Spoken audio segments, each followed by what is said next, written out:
From January to March 2022 alone, at least 2,968 people were killed, while 1,484 were abducted in the country, according to data released by the Nigerian Security Tracker (NST). Kidnapping has grown into a multi-million naira industry, with kidnappers, often tag bandits, increasing by the day and claiming territories. What is the way out? This is Break It Down.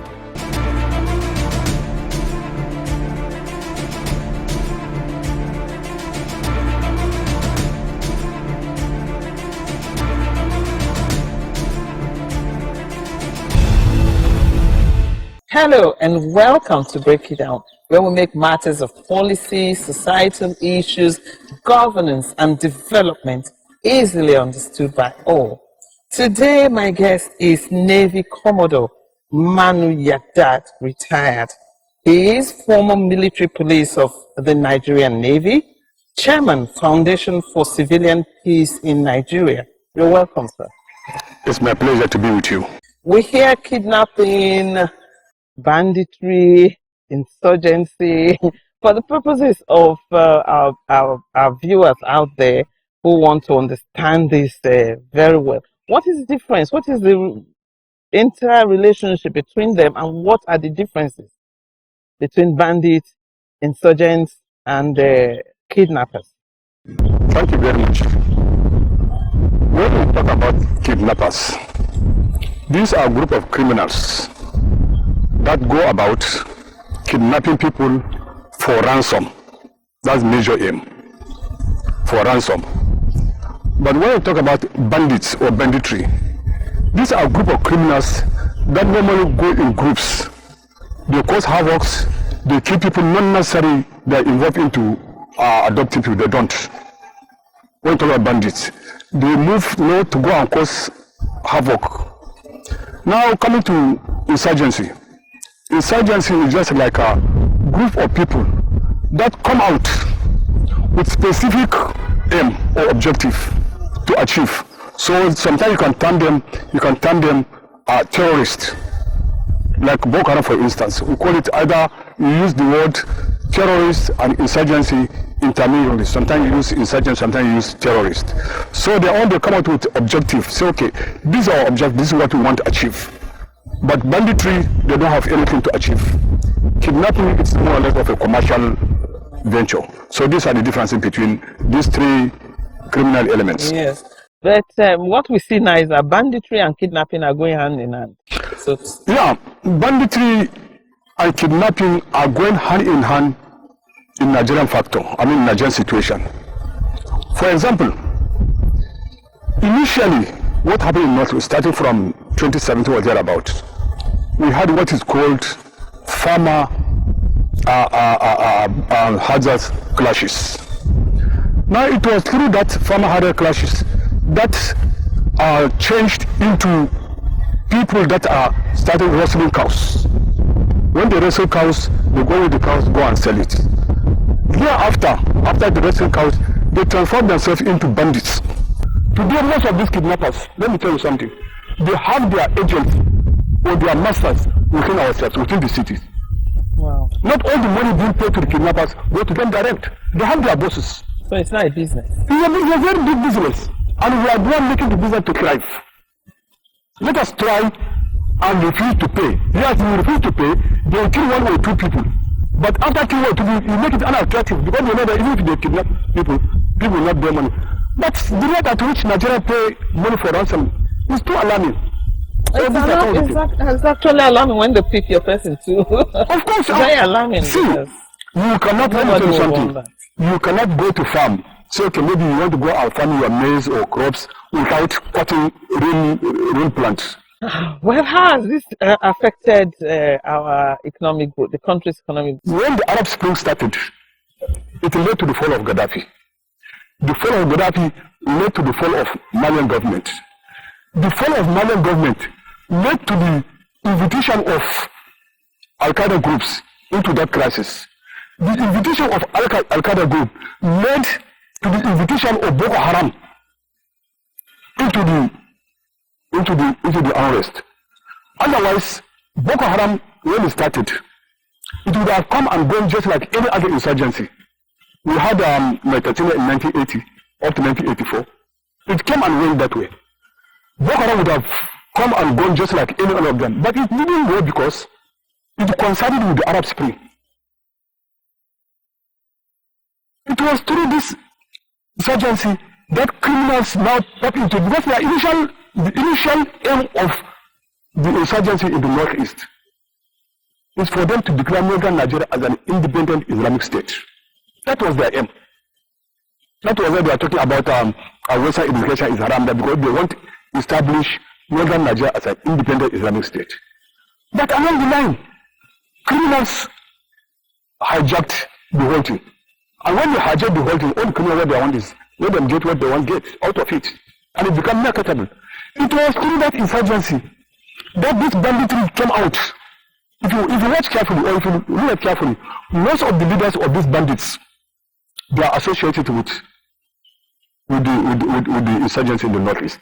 They are associated, most of their leaders, because they discover that it's very marketable.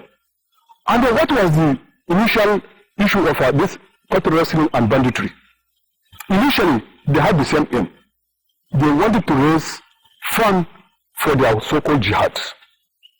But now, as criminals have hijacked now, they just make it very marketable. Let's quickly look at the intervention of foreign intervention into all this that is happening in Nigeria, because we hear that the Zamfara case is unique, and that is because of the mining going on there, and the foreigners are the ones funding the crisis there.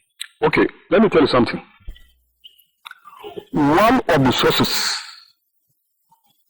of money or resources, that's the finance for the insurgent in the northeast, is the gold mine which they are having in large quantity in Mali. That's one of their sources. There's an area they call it Gossi. It's a very vast area where even from some of the French troops, when they were there, they were involved into this illegal mining of gold. So that's one of their sources. So when gold was discovered in Zamfara state, a lot of them know that yes, this is another their source of money. So most of these people now, they come and then finance it. They will go and mine the gold and then get it at a cheaper rate, and then sometimes they don't even pay them cash. They pay by barter, they give them arms. So the involvement of foreign countries into the Zamfara cases is there. Let's take a break now. We'll be back. Trending and current issues. The COVID-19 vaccine is a blessing from my own point of view. NGOs have a role to play. Government policies. Would you agree that the government is proactive enough? I think they are. What is your opinion? We need to do more. The training of women Goes beyond rhetorics of government and concrete action. NGO welfare programs that directly affect the average Nigerian home and the common man in the language that is easily understood by all. It doesn't matter that the legislative arm and the executive arm should be at loggerhead to show that there is checks and balances. Where is the checks and balances, they ask? Every Wednesday at 6:30 p.m. on this station. Welcome back to Break It Down, and I'm still with Navy Commodore Manu Yagdad, and we're still discussing the increasing rate of kidnapping in Nigeria.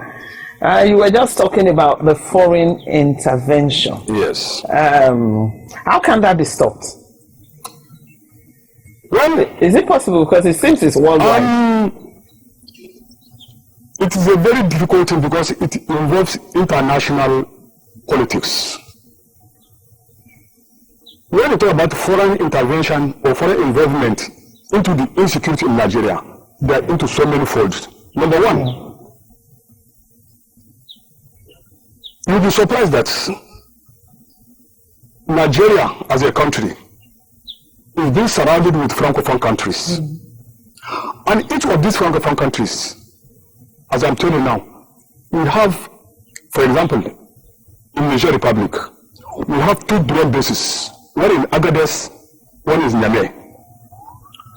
If you go to Chad, we have drone base, very big US drone base in Jamina.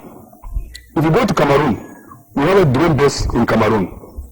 If you come to Republic of Benin, they have US airspace, where they want to clear it so that their aircraft can take off from that place. We'll be surrounded with all these things. What are the reasons of surrounding Number one, let me tell you something. People don't believe it. But the reason why we find ourselves in what we are today, in the whole of African countries, there is no single country that US came and requested that country of something and that country said no, except Nigeria. In 2003, when Obasanjo was the president, US government came to Nigeria. They wanted to establish their base in Sambisa. It was rejected. Wow. That was what number a one. coincidence. Number two, in 2007, they came back to establish their base, and it was rejected. These are the two things. Number three, the posture we exhibited in Liberia showed to the foreign country that Nigeria can project her force. This Western country doesn't want. They don't want Nigeria to project her force. Our performance in Liberia and Cote d'Ivoire and Sierra Leone, these are two great examples. Then to make it worse, when US wanted to establish ACRI, they came to Nigeria to establish ACRI. To establish ACRI, South Africa and Nigeria kicked against it. Then again, they came back to establish what is called African Command. All African countries, the best they could do was to keep quiet. South Africa kept quiet, but Nigeria said no, they will not accept to establish headquarters of African Command in Nigeria, in Africa. Because of the rejection of Nigeria and South Africa, US was forced to go and put the African Command headquarters in Stuttgart, Germany. As I'm talking to you now, the headquarters in Germany. I mean, US doesn't want to come out and say, okay, I'm not this here. No. What's the usefulness of this command, Sam? So The African Command. Yes. The African Command. You see, when we talk about, they will come and establish their base. Okay. Then if there's any crisis in that area, they can easily take off and then they act.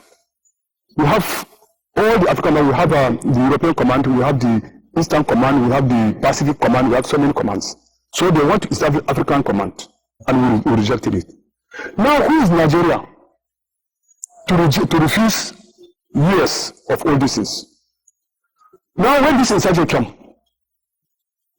clandestinely they were supporting the insurgent. But marking, neither US nor France that want Nigeria to be overtaken by terrorists. Mm-hmm. No, they don't want I was going to ask. No, they don't want it. Don't they want to stabilize? No, they don't want it. Stabilize West Africa. Then what they want. Then what they want is we should be perpetually under insecurity. So they will go and kneel and say, okay, please come and take charge. Okay. You understand?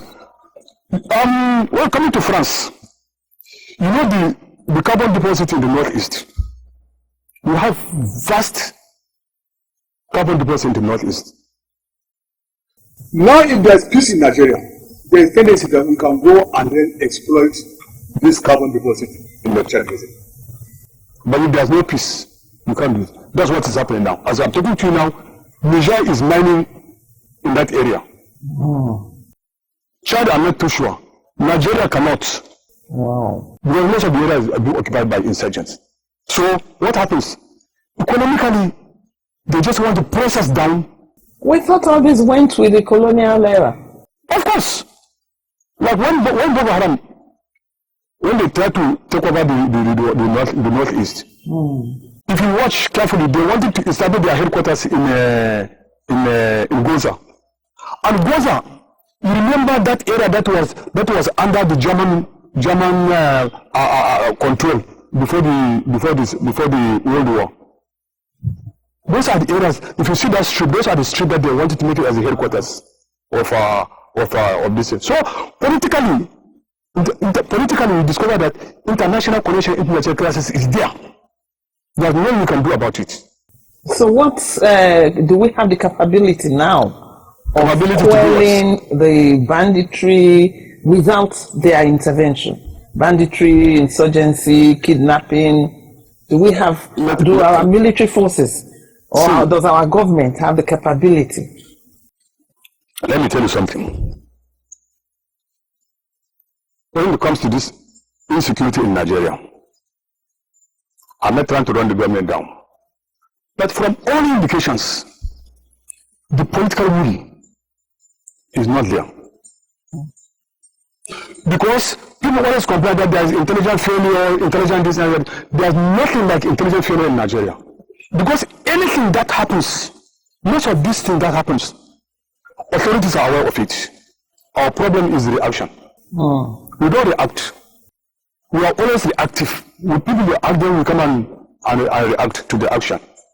So, if you happen to have a very good government, a government that listens to advice, government that is serious, we can effectively control the insecurity in Nigeria. That's what I bet you. Some people think, like some people say, that government is complicit because they know where the kidnappers are. There is Google Map. For example, I saw a drone. I saw the video of a drone that actually went and pinpointed where some of the kidnappers were. And the drone was going all over the place. And the drone spent quite a while there, you know, and even showing faces and topography and everything. Why can't the government on its own be able to apprehend these people where they are in the bushes? You know, there was a time when I said this thing on this type of interview. You see, there are so many things, so many actions that exposes the government to ridicule. And what exposed them most was the issue of Bethel Secondary School in Kaduna, when the bandits went and the bandits went and kidnapped some students.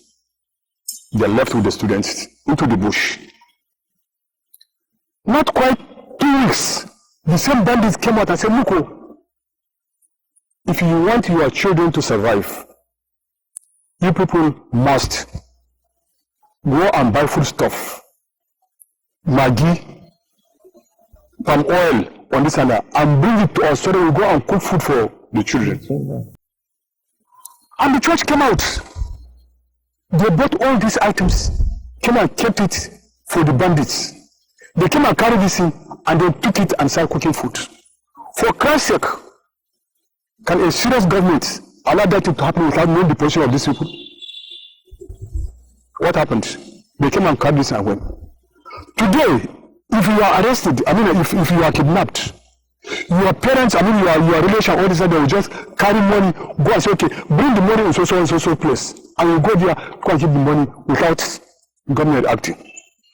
So when people accuse the government of not being serious or being compromised, people have all rights to accuse the government. Because we have so many evidence that shows that the government is not serious. Yes, recently the bandits themselves said the government knows what they want. The president knows what they want. And everybody wondered, what exactly do they want that the president knows? No, you see, I don't want to base my argument on sexing the intelligent. What am I saying is, the bandits who can come out and say, okay, this is what the government want, or we are part of the government, all this and that. They may come out just to ridicule the government. Let's forget about the information, what we hear from the bandits. But let us concentrate on what we are seeing, the facts we are seeing on ground. Why is government not doing this? Why is government not doing that? You know, like what Erofai just spoke about 3 weeks ago, when they attacked this train on its way to Kaduna. They knew about the plan. They knew when the operation was to take place. The only thing they did not know was the point at which the attack was going to. That was all. The Kaduna said, even according to Erofai, they even wrote to the authority, do not move in the night, because this information we received. They ignored it. And they ignored it. And it happened. So, if somebody accused the government, we are justified. You understand? Yes. So that was when we said, most of these bandits, they have their masters amongst us within the government. Let's quickly look at the anti-kidnapping, the police, Nigerian police's anti-kidnapping squad introduced in the 2000s. so to say? Has this, well, obviously they haven't been able to quash the menace, but do you think they are trying in any way? Well, you see, when we talk about this anti-kidnapping squad or something like that, all this, they are mirage. They are mirage because we have not had one. That okay, they went and kidnap people from this area, and then this anti-kidnapping squad move into them and then rescue people. So as far as I'm concerned, they are mirage. Forget about them. Finally, sir, what do you think is the way out of this? Let's even look at the next government that is coming. Exactly. What is the way out? What can they do? The way out. We need a president that is sincere. A president that will listen to people's advice. A president that will appoint people who are really have the interest of this nation at heart. Not all the sentimental posts, sentimental appointments are all this and that. No. We need a serious president.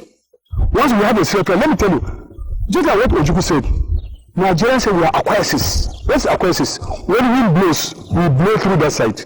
When we blow to the left, we move to that side. Nigeria acquiesces. If you have a very strict president, a president that listens and he takes action, I bet you give this country 3-4 years. All these insurgents, all this insecurity will melt down naturally. Yes. Thank you very much, sir. Thank you very much for being on the show. It's been a very educative show. We didn't have too much time because there were so many terminologies you used and so many things you cited that I would have wanted us to break down. But we'll have you again on the show, sir, definitely. Thank you very much. It's been a wonderful time. Thank you. Thanks a lot for watching the show. We've been with Navy Commodore Manu Yagdad, retired.